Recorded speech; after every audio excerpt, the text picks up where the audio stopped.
Welcome, स्वागत है। मैं सुधांशु भगत आपका स्वागत करता हूं हमारे इस यूट्यूब चैनल में। तो जैसे कि हम लोग यहाँ पे ज्योग्राफी जो है स्टार्ट किए हैं, ठीक है। तो उसका हम जो पहला चैप्टर है वो यहाँ पे अभी हम कंटिन्यू कर रहे हैं, ठीक है। तो उसमें हमने पहले चैप्टर में कुछ टॉपिक्स को डिस्कस कर लिया है, जैसे दिन और रात का छोटा व बड़ा होना, ठीक है। और जैसे हमने देखा था कि किस तरीके से ऋतुओं परिवर्तन होता है ना, गोधूली और उषा काल क्या होते हैं। और हमने देखा था जैसे कि जो ग्रहण है ना, चंद्र ग्रहण या सूर्य ग्रहण जो है वो किस तरीके से लगते हैं। तो उन सब चीज़ों के बारे में हमने जो है चर्चा कर लिए थे। और आज हम जो है हमारे उसी चैप्टर में जो है एक टॉपिक है जिसका नाम है भौगोलिक ग्रिड, है ना, अक्षांश और देशांतर। तो इसके अंतर्गत हम कुछ चीज़ों को पढ़ते हैं। जैसे हम एज टॉपिक है जो हम इनके अंतर्गत पढ़ेंगे, जैसे अक्षांश पढ़ेंगे हम, ठीक है, क्या होती है अक्षांशीय रेखाएं, उनको देखेंगे। देशांतर क्या होते हैं, ठीक है, देशांतर तथा समय, अंतर्राष्ट्रीय रेखा, मानक समय और टाइम जोन, ठीक है, डे लाइट सेविंग टाइम, पूर्वोत्तर भारत के लिए अलग से टाइम जोन की जो मांग है ना। तो ये जो विवाद है इस पे भी हम चर्चा करेंगे। तो बेसिकली हम इन टॉपिक्स को देखेंगे और आज हम यहाँ से अक्षांश उठाएंगे, ठीक है। तो आप ये को देख लीजिए।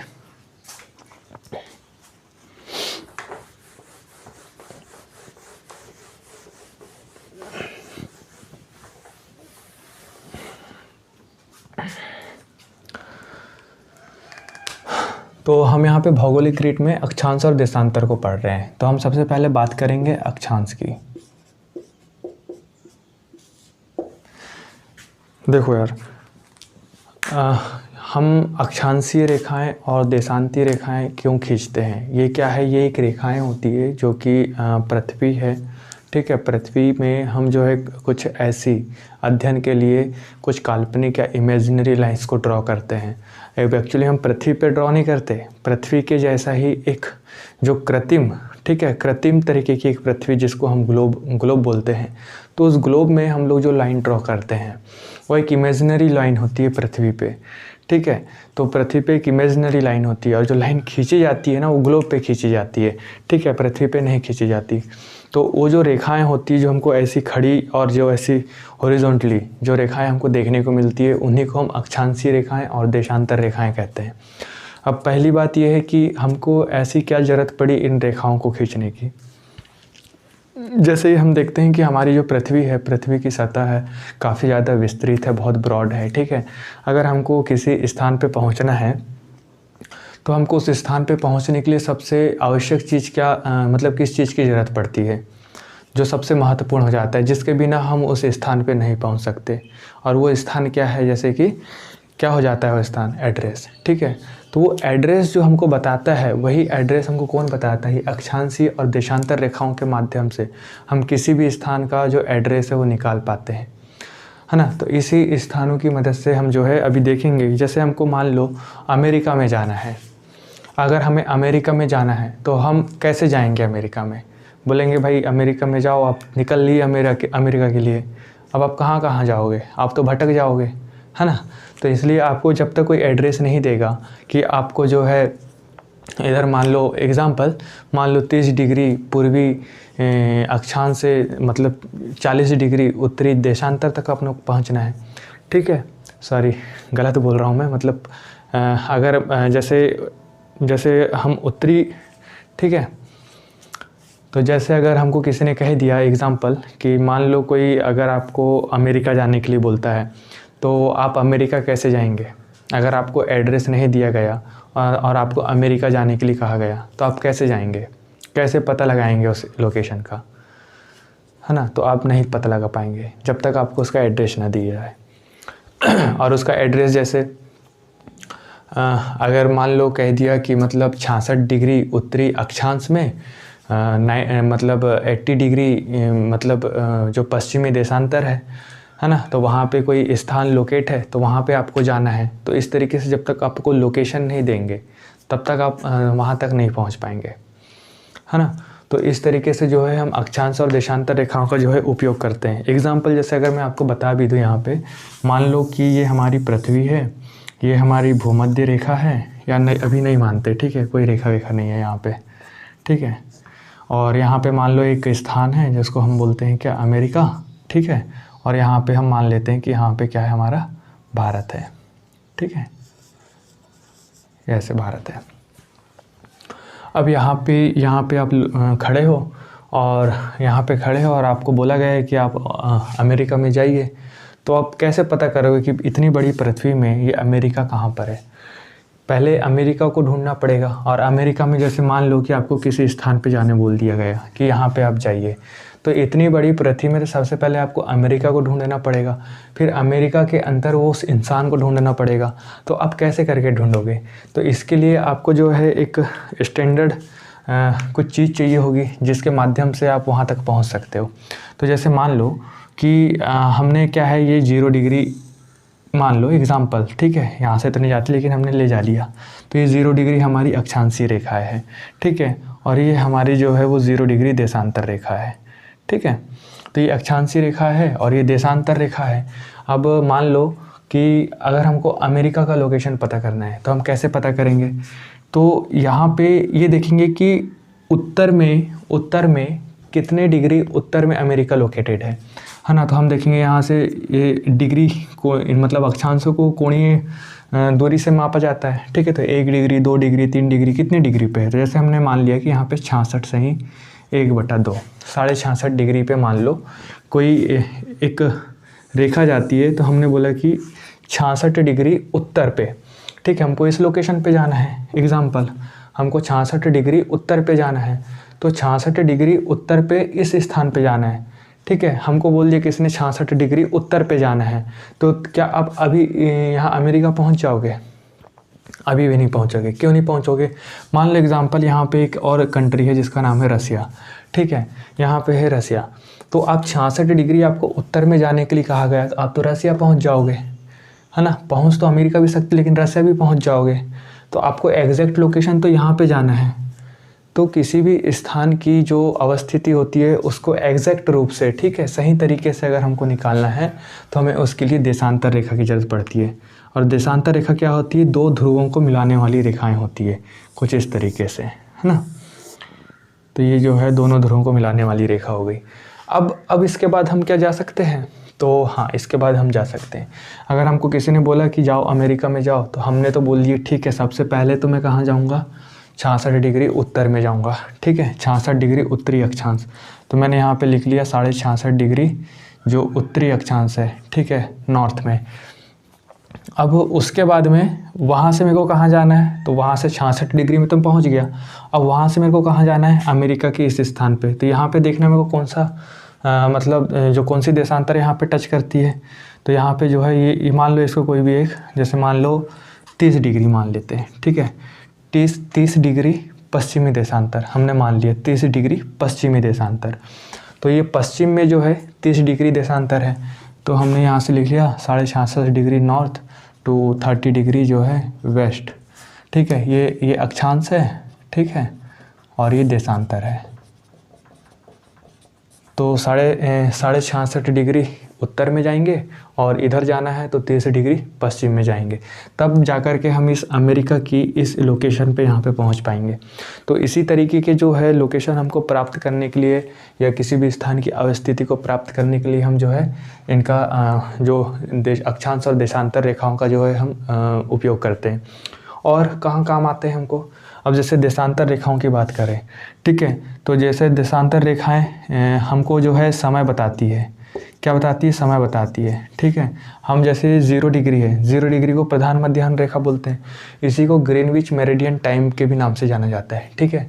तो इसी समय में अगर हम चाहे 180 डिग्री वेस्ट की तरफ मुड़े या 180 डिग्री जो है ईस्ट की तरफ मुड़े, तो जो प्रत्येक डिग्री जो है वो एक उसके लिए 1 मिनट होता है। अभी हम देखेंगे, ठीक है, कि प्रत्येक डिग्री आगे जाने पे कितने मिनट या कितने घंटे हम आगे चलते चले जाते हैं, तो उस हिसाब से हम देखेंगे।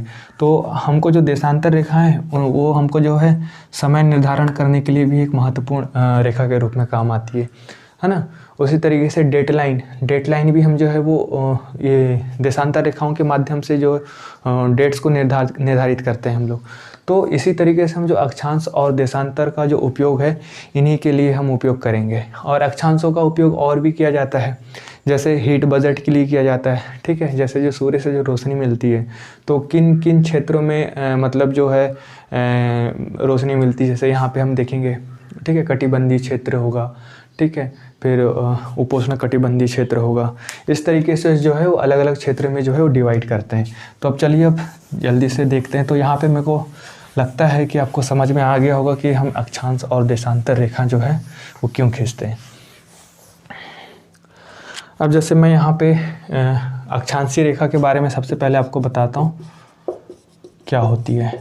देखो मैं जो लिख देता हूँ ना यहाँ पे कभी कभी गलत लिख देता हूँ, ठीक है। तो आप लोग जो है वो राइटिंग जो भी है ना, शुद्ध लेखन वो कर लेना। वो क्या है, मेरे से उतना नहीं बनता। अब ये हमारी पृथ्वी है ना। अब हमारी पृथ्वी है, अब हमको अक्षांशीय रेखा देखना है कि हमने किस तरीके से इन अक्षांशीय रेखाओं को जो है हमारी पृथ्वी पे जो है इमेजिनरी जो काल्पनिक रेखा है किस तरीके से ड्रॉ किया है उसको देखना है। तो सबसे पहले हमने जो है पृथ्वी के केंद्र से या पृथ्वी के मध्य से एक रेखा खींची जिसको हमने क्या कहा, 0 डिग्री, ठीक है। 0 डिग्री है, इसी को हम क्या कह रहे हैं, भूमध्य रेखा,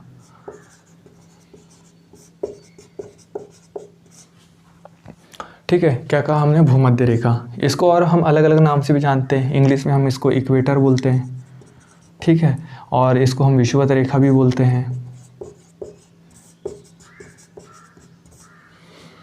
है ना। तो ये 0 डिग्री रेखा है। अब जैसे मैंने बताया कि 0 डिग्री के मतलब ये 20 से जाती है तो ये हमारी पृथ्वी को जो है 2 बराबर भागों में बांट देती है। तो हम ऊपर वाले हिस्से को बोलते हैं नॉर्दर्न हेमिस्फीयर, ठीक है। हिंदी में क्या बोलेंगे इसे, उत्तरी गोलार्ध, ठीक है। और नीचे वाले को क्या बोलेंगे, सदर्न हेमिस्फीयर, ठीक है, दक्षिणी गोलार्ध।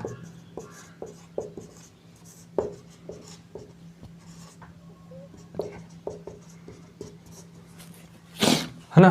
तो 2 बराबर भागों में बांटी, ऊपर वाले को बोले हमने उत्तरी गोलार्ध और नीचे वाले को बोले हमने दक्षिणी गोलार्ध। अब यहाँ से देखते हैं अब अक्षांशीय रेखाएं क्या होती है। तो अक्षांशीय रेखाएं जो होती है वो 0 डिग्री के समांतर, है ना, 0 डिग्री के समांतर पश्चिम से पूरब को जाने वाली जो रेखाएं होती है उन्हें हम अक्षांशीय रेखाएं बोलते हैं। अब जैसे 0 डिग्री है, अब 0 डिग्री से, ठीक है, उत्तर या दक्षिण कहीं भी जा सकती है। तो 0 डिग्री से उत्तर की ओर मान लो हमने 0 डिग्री से उत्तर, ये 0 डिग्री के समांतर एक रेखा गई, इसी को हम क्या बोलेंगे, अक्षांशीय रेखाएं। या 0 डिग्री के दक्षिण में कोई रेखा जा रही है 0 डिग्री के समांतर, इसको हम क्या बोलेंगे, अक्षांशीय रेखाएं, पहली बात। अब इसी बात को दूसरे तरीके से कैसे कहा जा सकता है, अब इसी बात को दूसरे तरीके से ऐसे कहा जाता है कि केंद्र से, पृथ्वी के केंद्र से 2 समान कोणीय दूरी को मिलाने वाली जो रेखा है उसे अक्षांशीय रेखा कहते हैं, ठीक है। तो ये पृथ्वी का केंद्र है। अब पृथ्वी के केंद्र में हम यहाँ पे रखते हैं कंपास को, है ना, कंपास रख दिए। अब यहाँ से 1 डिग्री इधर और 1 डिग्री इधर, जब 1 डिग्री इधर करेंगे तो ये जाएगा और 1 डिग्री इधर करेंगे तो यहाँ पे आएगा। अभी दोनों समान कोणीय को मिलाने वाली जो रेखा है, ठीक है, ये दोनों समान कोण की जो रेखा है इसको ये रेखा से हमने मिला दिया, तो ये जो है हमारी अक्षांशीय रेखा है। अब फिर हमको दूसरी अक्षांशीय रेखा है जो है वो निकालना है, तो हम यहाँ फिर कंपास रखें, फिर यहाँ से 1 डिग्री ये करें तो फिर 2 डिग्री ये करेंगे, ठीक है। तो यहाँ से 2 डिग्री इधर, 2 डिग्री इधर। अब इन दोनों पॉइंट को, ये दोनों पॉइंट को मिलाने वाली जो रेखा है ये हमारी अक्षांशीय रेखा है ना, 2 डिग्री अक्षांशीय रेखा है। फिर हमको लेना है तो यहाँ से हम ये जाएंगे ऐसे, ठीक है, यहाँ से ऐसे, और फिर दो कोण की दूरी है तो इनको फिर मिला देंगे। तो ये हमारी जो है, इस तरीके से हम अक्षांशीय रेखाएं को प्रत्येक 1 डिग्री पे खींचते हैं। कितने डिग्री पे खींचते हैं, प्रत्येक 1 डिग्री पे। तो प्रत्येक 1 डिग्री पे उत्तर ऐसे चलते चले जाते हैं, अक्षांशीय रेखाएं खींचते चले जाते हैं। उस तरीके से यहाँ कंपास रखें, 1 डिग्री इधर, 1 डिग्री इधर, दोनों को खींच दिए, 1 डिग्री इधर, 1 डिग्री इधर, दोनों को खींच दिए, ठीक है। तो इस तरीके से जो है हम अक्षांशीय रेखाओं को ड्रॉ करते हैं। अब जैसे हम अक्षांशीय रेखाओं को ड्रॉ करते हैं और जैसे जैसे हम ऊपर चलते चले जाते हैं ना, तो ये जो रेखाएं हैं वो छोटी होते चले जाती है और छोटी होते होते हमको ध्रुव पे एक पॉइंट के रूप में हमको दिखाई देती है। तो इसको क्या बोलते हैं हम? North pole. ठीक है, उत्तरी ध्रुव। और इसको क्या बोलेंगे हम? साउथ पोल, दक्षिणी ध्रुव। और ये जो अक्षांशीय रेखाएं हैं, ये अक्षांशीय रेखाएं हमको ग्लोब पर एक सर्कल की तरह दिखाई देती है। कैसे? एक वृत्त की तरह दिखाई देती है। और जो प्रत्येक अक्षांशीय रेखाएं हैं वो समांतर रेखाएं होती है। ठीक है, कैसी रेखाएं होती है? समांतर होती है। जैसे हमने देखा ना, ये 0 डिग्री के समांतर सारी रेखाएं, तो एक दूसरे के सभी जो है वो समांतर होंगी। कोई भी रेखाएं आगे जाकर इंटरसेक्ट नहीं करती एक दूसरे को, पूरी पूरी समांतर होती है और पृथ्वी में हमको एक वृत्त की तरह दिखाई देती है। ठीक है, अब इसके बाद हम जैसे बात करें यहाँ पे, तो 0 डिग्री ये वाली जो है हमारी भूमध्य रेखा है ना, या विषुवत रेखा। तो विषुवत रेखा के जैसे हम ऊपर की ओर चलते चले जाते हैं, तो जो अक्षांशीय रेखा है विषुवत रेखा के ऊपर की जो अक्षांशीय रेखा है उसे हम क्या कहते हैं? उत्तरी अक्षांशीय रेखाएं। ठीक है, ऊपर की जो रेखा है उसे हम क्या कहेंगे? उत्तरी अक्षांशीय रेखाएं, अक्षांशीय रेखाएं। और जो नीचे वाली है उसे हम क्या कहेंगे? दक्षिणी अक्षांशीय रेखाएं।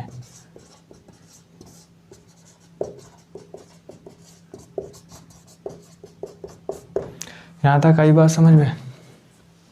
ठीक है, तो उत्तरी अक्षांशीय रेखाएं हो गई और ये दक्षिणी अक्षांशीय रेखाएं हो गई।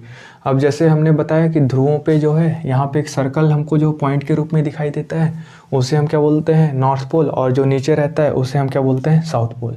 ठीक है, और ये जो प्रत्येक जो रेखा है, प्रत्येक अक्षांशीय रेखा है, इन दोनों के बीच जो कोणीय दूरी कितनी होती है? 1 डिग्री होती है। ठीक है, इन दोनों के बीच कोणीय डिग्री कितनी होती है? 1 डिग्री होती है। ठीक है, 1 डिग्री की कोणीय दूरी। और इन दोनों रेखाओं, 2 अक्षांशीय रेखाओं के बीच की जो दूरी है, ठीक है, 2 अक्षांशीय रेखाओं के बीच की दूरी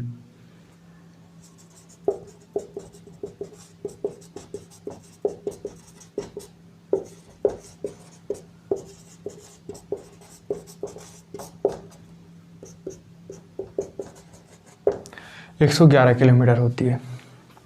ठीक है, तो ये जैसे 2 अक्षांश है, ये वाला एक अक्षांश मान लो, ये वाला एक अक्षांश मान लो, इन दोनों के बीच की दूरी कितनी है? 111 किलोमीटर है। और इन दोनों के बीच की दूरी कितनी है? 111 किलोमीटर है। ठीक है, तो इन 2 अक्षांशीय रेखाओं के बीच की दूरी कितनी होती है? 111 किलोमीटर। और यहाँ पे जैसे जैसे ऊपर की चलते चले जाते हैं, तो जो सर्कल है वो हमारा जो अक्षांशीय सर्कल है वो कैसा होता चला जाता है? छोटा होता चला जाता है। ठीक है, तो छोटा होता हुआ चला जाता है ना। अगर हम यहाँ पे बात करें, जो भूमध्य रेखा है, भूमध्य रेखा, यहाँ पे जो सर्कल है या भूमध्य रेखा पे जो 0 डिग्री अक्षांश है, ये कितने, इसका जो विस्तार है ना, इसका जो विस्तार है कितना किलोमीटर है? तो 12,756 किलोमीटर है। ठीक है, कितना है? 12,756 किलोमीटर। मतलब कहाँ से? पश्चिम से, ठीक है, वेस्ट से ईस्ट तक का विस्तार कितना है? 12,756 किलोमीटर। तो ये हमारा जो अक्षांशीय रेखा है ये हमने समझ लिया अच्छे से। उम्मीद कर रहा हूँ कि आप लोगों को भी समझ में आ गया होगा। अब इसके बाद में हम देखते हैं अगला, देशांतर। ठीक है, तो हमने ये तो देख लिया, ये अक्षांशीय रेखाओं का महत्व भी देख लिया, इनका उपयोग भी देख लिया और किस तरीके से खींची जाती है वो देख लिया। ठीक है, बाकी इसमें सब हो गया। अब अगला देखते हैं, देशांतर रेखाएं।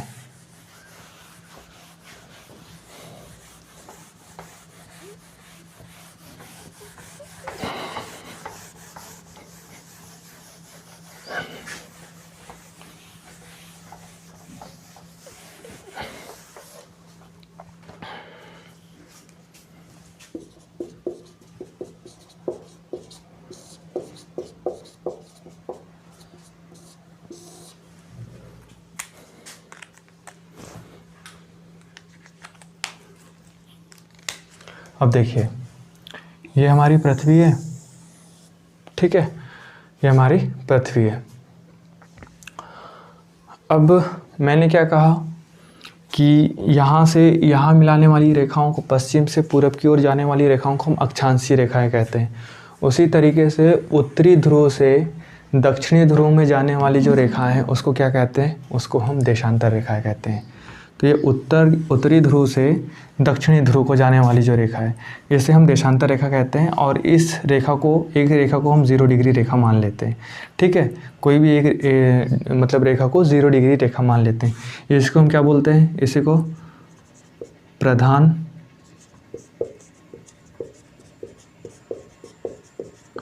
मध्याह्न रेखा भी बोलते हैं। इसी को 0 डिग्री मेरिडियन भी बोला जाता है। इंग्लिश में इसको प्राइम मेरिडियंस कहा जाता है। ठीक है, और क्या कहा जाता है इसको, ग्रीनविच वेधशाला के नाम से भी जाना जाता है इसको।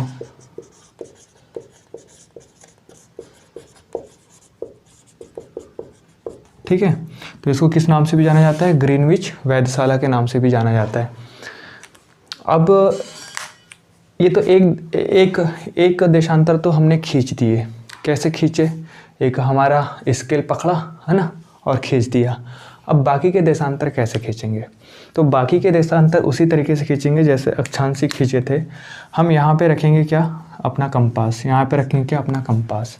ठीक है, अब यहाँ पे मतलब जो ग्रीनविच रेखा है या जो हमारी प्रधान मध्याह्न रेखा है, वहाँ से जो प्रत्येक डिग्री कोणीय, मतलब वहाँ से 180 डिग्री ईस्ट की तरफ और 180 डिग्री वेस्ट की तरफ जो है हम दोनों के मतलब ध्रुवों से 180 डिग्री वेस्ट ईस्ट और 180 डिग्री वेस्ट की तरफ हम ऐसे कोणों को जो है माप लेंगे। और उसके बाद इन दोनों समान कोणों को मिलाने वाली जो रेखा है उत्तर से दक्षिण की ओर, उसे हम क्या कहेंगे, प्राइम मेरिडियन कहेंगे।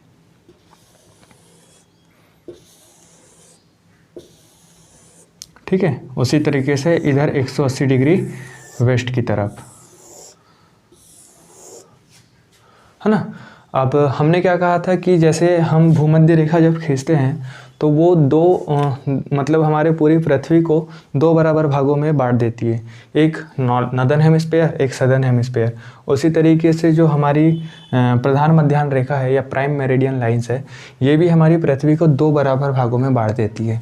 जैसे हम क्या कहते हैं, इधर वाले को कहते हैं हम, मतलब ये जैसे हमारी प्रधान मध्याह्न रेखा है, ये वाली मान लेते हैं। ठीक है, ये यार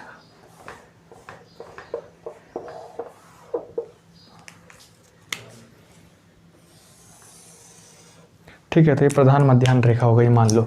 तो प्रधान मध्याह्न रेखा के ईस्ट में हम क्या बोलेंगे, ईस्टर्न हेमिस्फीयर। ठीक है, या फिर हम इसको क्या बोलेंगे, पूर्वी गोलार्ध।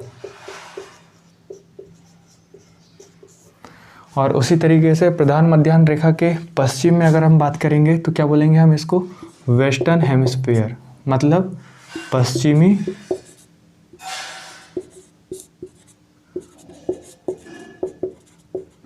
गोलार्ध। ठीक है, तो अगर हम बात करें इधर, तो इधर क्या लिखेंगे हम इसको, पूर्वी गोलार्ध, और इधर जो है तो इसको क्या कहेंगे हम, पश्चिमी गोलार्ध।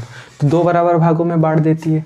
और प्रधान मध्याह्न रेखा से समान कोणीय दूरी को मिलाने वाली जो रेखा है उत्तर से दक्षिण की ओर, उसे हम क्या कहते हैं, प्रधान मध्याह्न रेखा कहते हैं। इतनी बात समझ में आ रही है आपको। ठीक है, अब यहाँ पे जैसे कि क्या है कि हमने कहा था कि उसमें मतलब जो अक्षांशीय रेखा में कि 2 अक्षांशों के बीच की जो दूरी होती है वो कितनी होती है, 111 किलोमीटर होती है। और यहाँ पर भी जो 2 अक्षांशीय की जो दूरी है, कहाँ पे, लेकिन यहाँ पे एक पॉइंट है कि भूमध्य रेखा पे, ठीक है, ये 0 डिग्री अक्षांश है, भूमध्य रेखा है।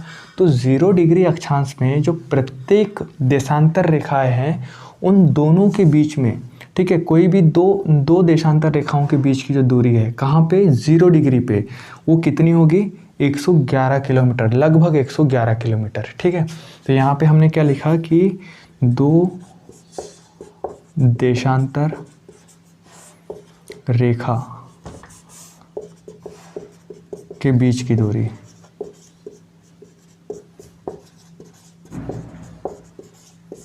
कहाँ पर, 0 डिग्री पर, ठीक है, 0 डिग्री में कितनी होगी?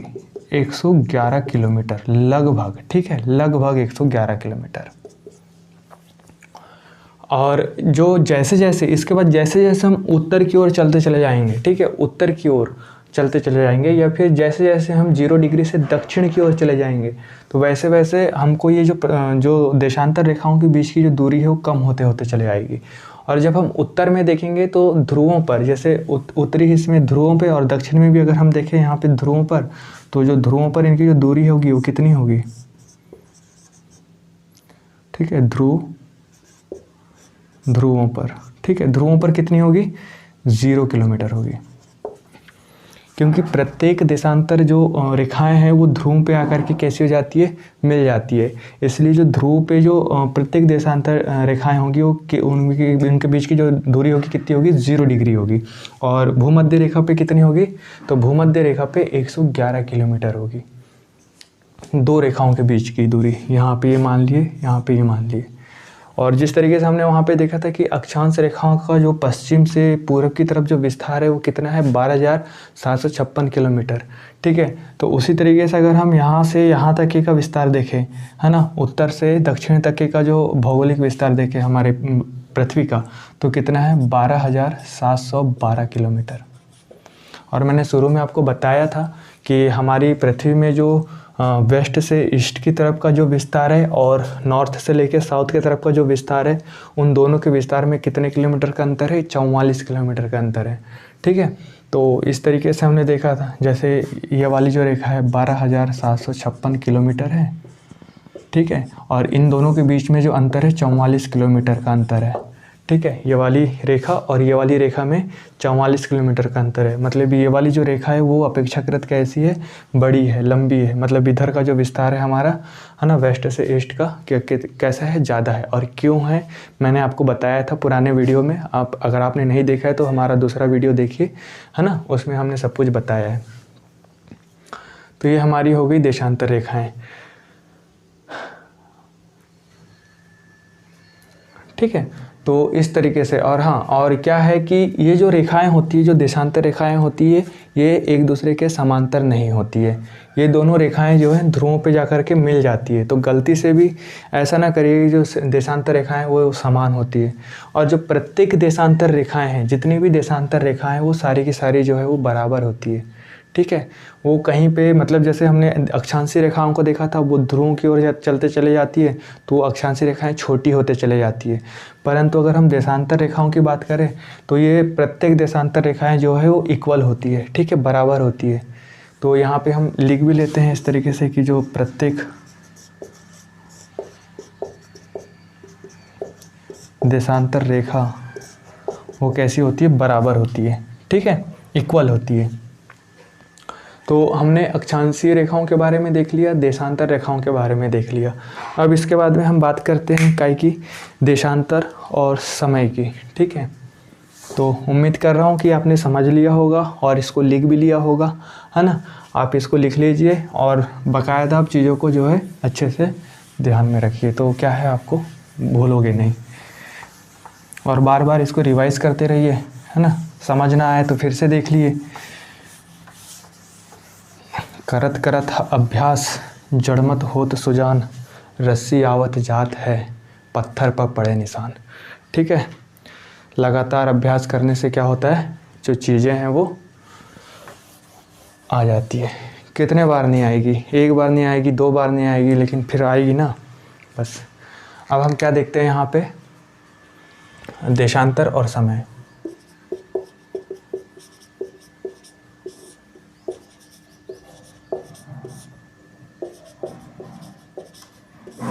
लॉन्गिट्यूडिनल,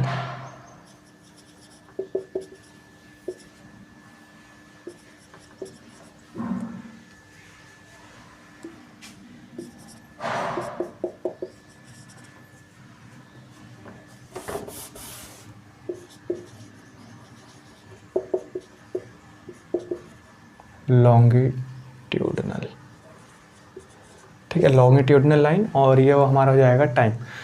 तो इस तरीके से हम जो है यहाँ पे देशांतर और समय को यहाँ पे देखेंगे।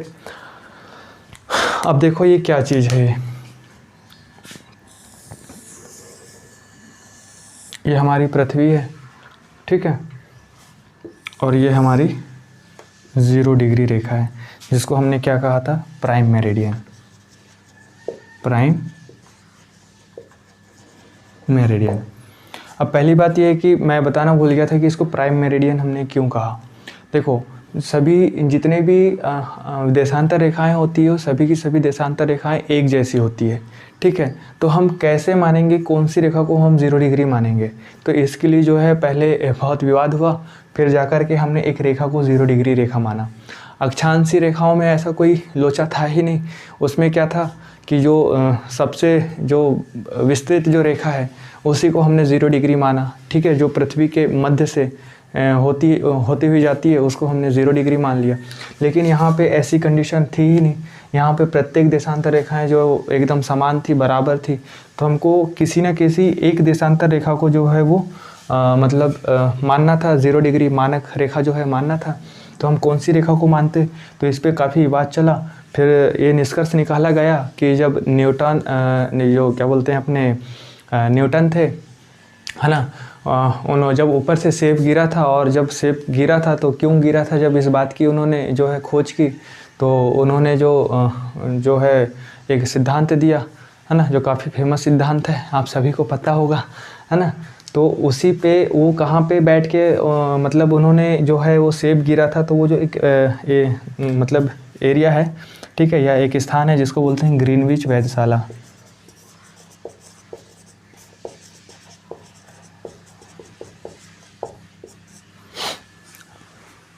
ठीक है, उन्होंने जो ग्रेविटी की जब खोज की थी, तो जो ग्रीनविच वेधशाला है ना, वो उसी स्थान पे बैठ कर के जो है वो किया था। तो इसीलिए जो ग्रीनविच एरिया से होकर के जो रेखा जाती है उसी को 0 डिग्री रेखा माना गया। और ये ग्रीनविच वेधशाला कहाँ पे स्थित है, तो लंदन में, मतलब यूरोप में, जो लंदन में मतलब जो है वहाँ पे स्थित है, ठीक है। तो इस रेखा को हमने 0 डिग्री मान लिया। अब यहाँ पे बात आती है कि लॉन्गिट्यूडनल लाइंस के साथ में हम कैसे समय को जो है वो जोड़ते हैं।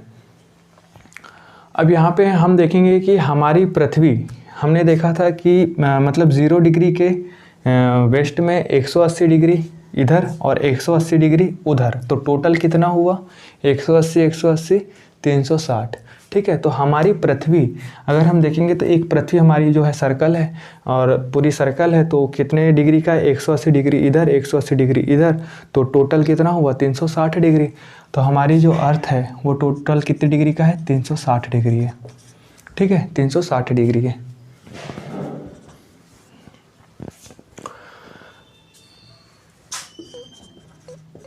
पृथ्वी जो है वो 360 डिग्री की है, गोल है, ठीक है। अब इसके बाद में हम देखते हैं कि जो हमारी अर्थ है वो वेस्ट से लेकर के ईस्ट की ओर इस तरीके से जो है रोटेट करती है ना, वेस्ट से इस तरह ईस्ट की ओर ऐसे रोटेट करती है। तो हमारी अर्थ को पूरा एक चक्कर, मतलब खुद के अक्ष में एक चक्कर रोटेट होने में कितना समय लगता है, हमारी पृथ्वी को खुद के अक्ष पे पूरा 1 डिग्री मतलब पूरा एक चक्कर लगाने के लिए कितना समय लगता है ना, जिसको हम बोलते हैं क्या, डे, ठीक है, दिन बोलते हैं, एक दिन बोलते हैं। तो एक दिन में पृथ्वी एक चक्कर लगाती है, और एक दिन में कितने घंटे होते हैं, एक दिन में 24 घंटे होते हैं, ठीक है। तो मतलब 360 डिग्री, मतलब पृथ्वी 360 डिग्री की है, तो 360 डिग्री मतलब 360 डिग्री पूरा 360 डिग्री घूमने के लिए कितना समय लगता है पृथ्वी को, 24 घंटे, मतलब एक दिन लगता है ना, 24 घंटे या एक दिन, ठीक है। 24 घंटे का पूरा समय लगता है 360 डिग्री को घूमने के लिए, 360 डिग्री एक चक्कर लगाने के लिए। एग्जाम्पल, जैसे यहाँ पे कोई स्थान है, इस स्थान जब यहाँ से घूम रहा है, वेस्ट से ईस्ट की ओर पृथ्वी घूम रही है, तो ऐसे घूमते घूमते घूमते घूमते उधर जाएगा, फिर उधर से ऐसे घूमते घूमते घूमते घूमते फिर ये यहाँ पे आ जाएगा। तो ऐसा इसको पूरा 360 डिग्री घूमने के लिए कितना समय लगेगा, 24 घंटे या एक दिन लगेगा, ठीक है। तो हमने 360 डिग्री माना। अच्छा, ये तो अब इसके बाद में जैसे 360 24 घंटे में घूम रहा है, तो एक घंटे में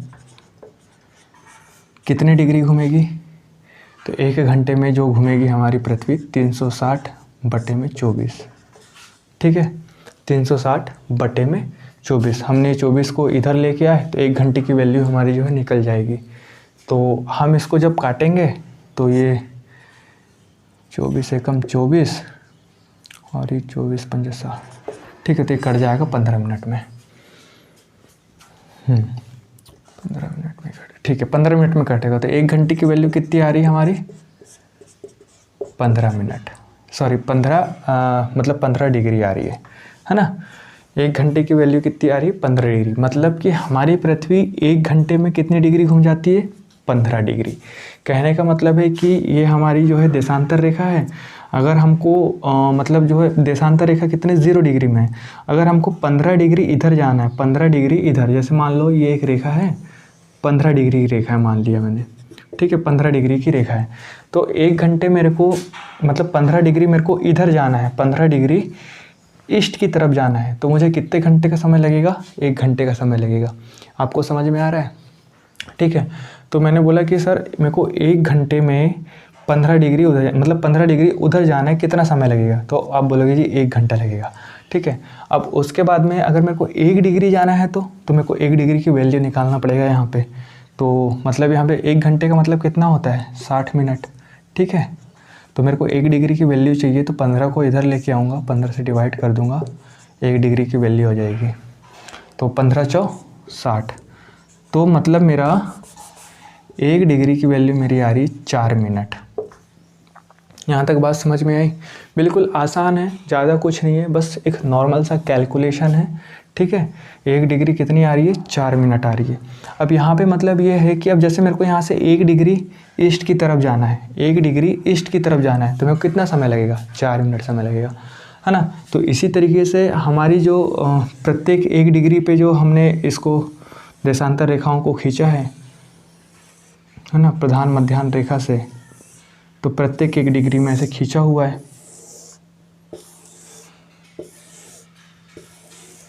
ठीक है। अब मेरे को 1 डिग्री इधर जाना है तो मेरे को कितना मिनट लगेगा जी? 4 मिनट। 2 डिग्री उधर जाना है, मतलब 2 डिग्री ईस्ट की ओर जाना है, तो मेरे को कितना मिनट लगेगा? 8 मिनट। अगर मेरे को 3 डिग्री ईस्ट की तरफ जाना है तो कितना लगेगा? 12 मिनट। समझ में आ रही है बात? तो बस यहाँ पे क्या है, हमने कुछ नहीं किए, हमने क्या कहा कि पृथ्वी एक गोल है, हमने गोल माना है पृथ्वी को, और एक जो गोल वस्तु या जो भी है वो कितने डिग्री की होती है? 360 डिग्री की होती है। तो उसी तरीके से हमारी जो पृथ्वी है वो कितने डिग्री की है? 360 डिग्री की है। और पृथ्वी जो है अपनी अक्ष में वेस्ट से ईस्ट की ओर रोटेट करती है। तो रोटेट करती है मतलब कि अगर कोई स्थान यहाँ पे है, अगर इस स्थान को रोटेट करना है तो कितना डिग्री घूमेगा वो?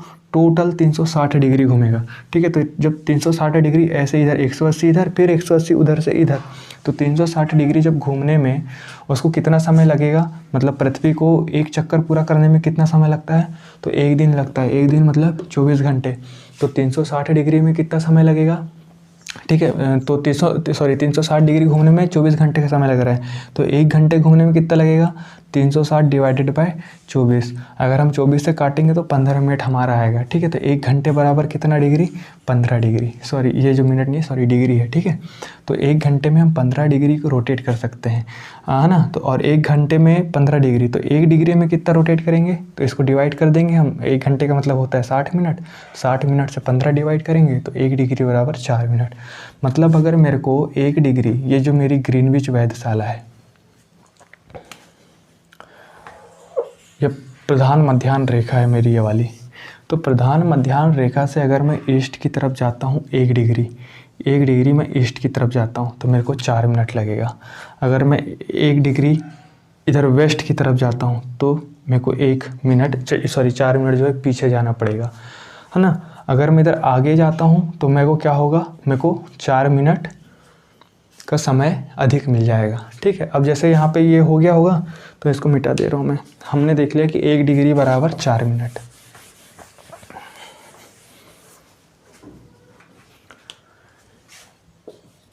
एक डिग्री बराबर 4 मिनट। अगर मैं 1 डिग्री वेस्ट में जाऊँ या 1 डिग्री ईस्ट में जाऊँ या वेस्ट में जाऊँ, सॉरी ये वेस्ट में जाऊँ या ईस्ट में जाऊँ, तो मेरे को 4 मिनट का समय लग जाएगा। अब रही बात यहाँ पे, ये कहाँ से होकर के जा रही है? लंदन में, ठीक है, लंदन में है। अब मैंने बोला लंदन में दोपहर के 12 बज रहे हैं, ठीक है। लंदन में दोपहर के 12 बज रहे हैं, ठीक है। यहाँ पे है मान लो यूरोप वाला एरिया, यहाँ पे है मान लो, यहाँ पे एक है लंदन, ठीक है, और यहाँ पे मान लो हमारा इंडिया है, ठीक है।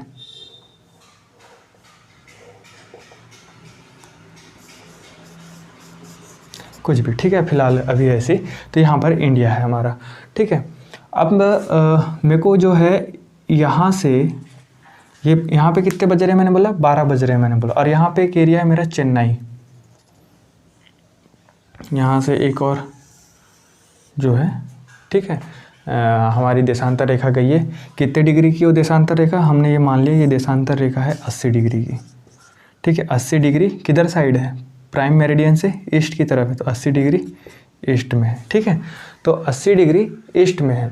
तो अब मेरे को बताना है कि ग्रीनविच रेखा से जो चेन्नई का समय है वो कितना घंटे आगे है, क्योंकि मैंने क्या कहा कि प्राइम मेरिडियन से जैसे 180 डिग्री ईस्ट की तरफ चलते चले जाएंगे तो समय हमको जोड़ते चलना पड़ेगा, ठीक है। समय में वृद्धि करनी पड़ेगी, समय में वृद्धि होती है, ठीक है। दिन अपेक्षाकृत हमको जो है जल्दी देखने को मिलता है अगर हम इधर की ओर चलते हैं तो, और अगर हम प्राइम मेरिडियन से इधर की ओर वेस्ट की तरफ चलते हैं तो हमको समय में माइनस करना पड़ेगा। हम यहाँ पे जो समय है, जैसे मान लो यहाँ पे अगर 10 बज रहे हैं तो 10 मतलब अगर हमको वेस्ट में अगर कोई एरिया है 10 बज रहे हैं, तो हम पीछे अगर इधर आ रहे हैं, इधर पीछे की ओर अगर आ रहे हैं, तो हमको यहाँ पे जो 12 में से जो है वो माइनस करना पड़ेगा, ठीक है। मतलब यहाँ पे अगर ग्रीनविच मेरिडियन में जो भी टाइम चल रहा है तो उससे माइनस करना होगा, तो हम पीछे की ओर जाएंगे, ठीक है। तो अगर हम वेस्ट अक्षांशीय रेखाओं की बात करें और वेस्ट देशांतर रेखाओं की बात करें और ईस्ट देशांतर रेखाओं की बात करें, तो उसमें ईस्ट देशांतर रेखाओं का जो समय है वो आगे चल रहा होगा। क्यों चल रहा होगा, क्योंकि यहाँ पे जो है हमारा सूरज है और सूरज की जो रोशनी है वो आ रही है, ठीक है। तो सबसे पहले कहाँ पड़ेगी, इस क्षेत्र में पड़ेगी, समझ में आ रही है। तो सबसे पहले जो मतलब कौन सा एरिया जो है वो दिन महसूस करेगा, प्रधान मध्याह्न रेखा के ईस्ट वाला क्षेत्र पहले जो है वो महसूस करेगा, ठीक है, और वेस्ट वाला जो है वो बाद में महसूस करेगा। तो इतनी बात समझ में आई। अब मैंने क्या कहा कि लंदन में एक एरिया है, वहाँ पे 12 बज रहे हैं। लंदन मतलब जो ग्रीनविच वेधशाला में, यहाँ पे कितना बज रहा है 12, और यहाँ पे कोई एरिया है चेन्नई,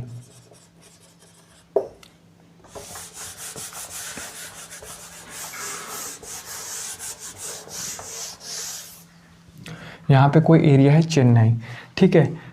लंदन हमने देखा है कितने डिग्री पे है, 0 डिग्री पे है, और चेन्नई कितने डिग्री पे मैंने बताया 80 डिग्री ईस्ट पे, ठीक है, 80 डिग्री ईस्ट पे। और यहाँ लंदन में अगर 12 बज रहे हैं तो चेन्नई में कितने बज रहे होंगे, ये मेरा क्वेश्चन है। अगर लंदन में 12 बज रहे हैं तो चेन्नई में कितने बज रहे होंगे।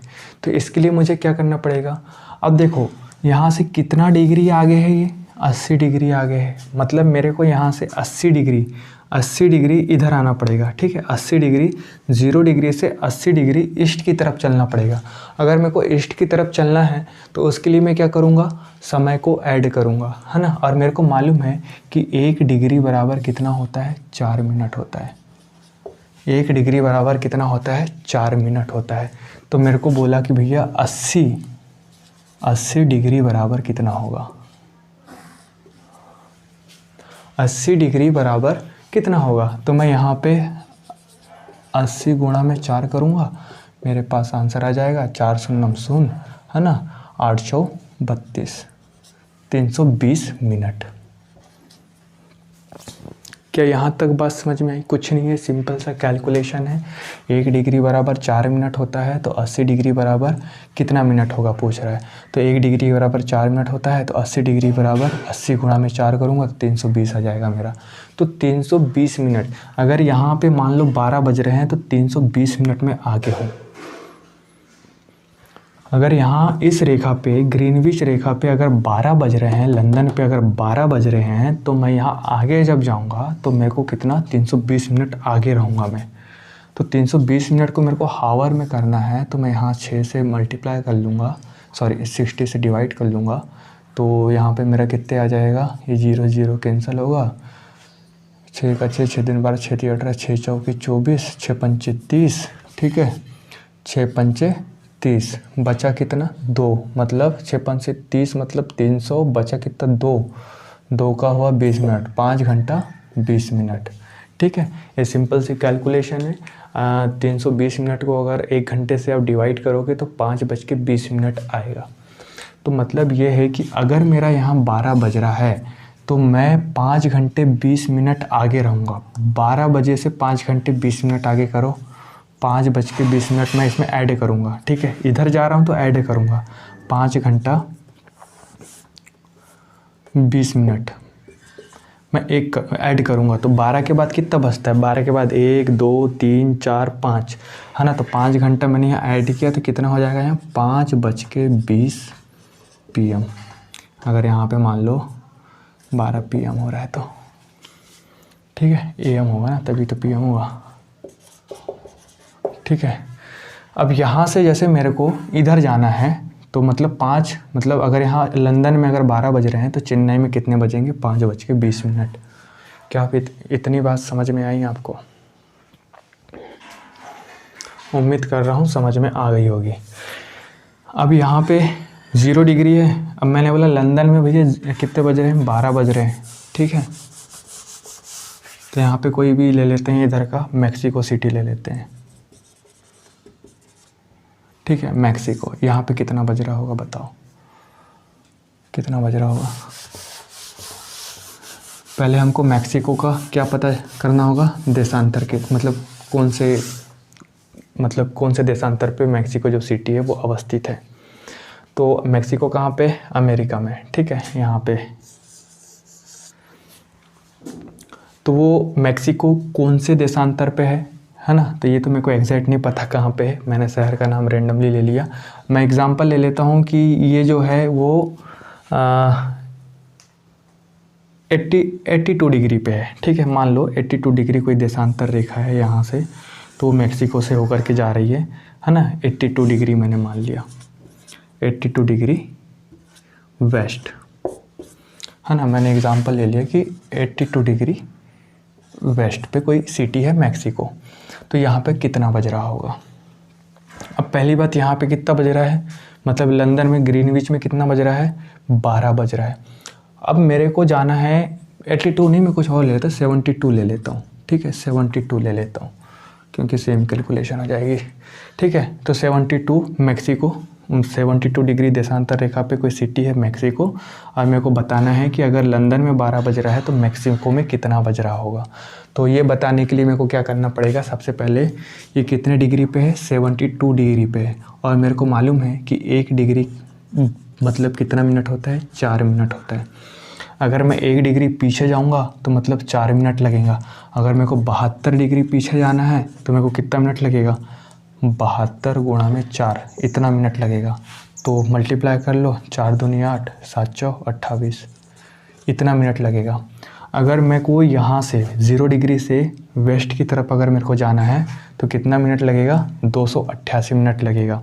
और हावर में कन्वर्ट करना है तो मैं 60 से इसको क्या कर दूंगा, डिवाइड कर दूंगा। तो 6 का 6, 6 दूनी 12, 6 तिया 18। ठीक है, 6 चौके 24, 24 मतलब 240, बचा कितना 40 और ये 8 88। ठीक है, तो मतलब 40 और 8 48। ठीक है, तो 6 चौके 24, 4 घंटा 48 मिनट। ठीक है, अगर आप इसको डिवाइड करोगे ना तो जो है कितना आएगा, मतलब ये देखो ऊपर वाला मिनट है, नीचे वाला हावर है। ठीक है, तो हम हावर से मिनट को जब डिवाइड करेंगे तो 4 घंटा 48 सेकेंड आएगा। अब मेरे को पीछे जाना है, 4 घंटा 48, जो 4 घंटा 48 सेकेंड है वो मेरे को पीछे जाना है, ये समय नहीं है। ठीक है, ये मैक्सिको का समय नहीं है, 4 घंटा 48 मिनट समय नहीं है, मेरे को पीछे जाना है। 12 यहाँ पे बज रहे हैं, तो मैंने बोला था कि जब मेरे को ईस्ट में जाना है तो समय को ऐड करूँगा, और जब मेरे को वेस्ट में जाना है तो समय को माइनस करूँगा। तो मैं 12 बजे में जो इसको माइनस करूँगा, अगर यहाँ 12 बज रहे हैं तो 12 बजे से 4 घंटा पहले वो मैक्सिको का समय होगा। अब जैसे मान लो यहाँ पे 12 बज रहा है, ठीक है, मेरे को ये माइनस करना है, 4 - 48, एक दहाई उधर उधार लेंगे, एक दहाई मतलब 1 मिनट उधर उधार लेंगे तो यहाँ कितना मिनट हो जाएगा, 60 मिनट हो जाएगा। ठीक है। यहाँ 60 मिनट हो जाएगा तो यहाँ पे 10 में से 8 गया 2 और यहाँ 5 में से 4 गया 1 पॉइंट। यहाँ 1 घंटा हमने उधर दी दिया, कितना 11 घंटा बचा था, 11 में से 4 गया 7, तो 7 घंटा 12 मिनट जो है यहाँ पे अगर मान लो AM हो रहा है तो इधर भी AM होगा। तो 7:12 होगा यहाँ पे मैक्सिको में, 7:12। यहाँ तक बात समझ में आई। तो इस तरीके से जो है वो हम समय को निकालते हैं। तो अगर जैसे हम ईस्ट की तरफ जाएंगे तो समय को ऐड करेंगे और जैसे हम वेस्ट की तरफ आएंगे तो समय को जो है वो माइनस करेंगे। बस इतना सा सिंपल है ना। अगर आपको अभी भी समझ नहीं आया हो तो कमेंट में बताइए, मैं फिर कल कोशिश करके बताऊंगा। यदि अगर आपको नहीं भी आ रहा है तो एक बार रिवाइज़ करके देखोगे तो उम्मीद है कि समझ में आ जाएगा। ठीक है, बहुत ही आसान तरीके से मैंने बताने की कोशिश किया है देशांतर और समय। ठीक है, आज इतना ही करते हैं और अब जो अगला नेक्स्ट लेक्चर होगा हमारा उसमें हम देखेंगे इंटरनेशनल डेडलाइन। ठीक है, इंटरनेशनल डेट, अंतर्राष्ट्रीय तिथि रेखा। तो उसमें देखेंगे किस तरीके से हम डेट को आगे पीछे करते हैं। ठीक है, तो आज के लिए इतना ही। Thank you.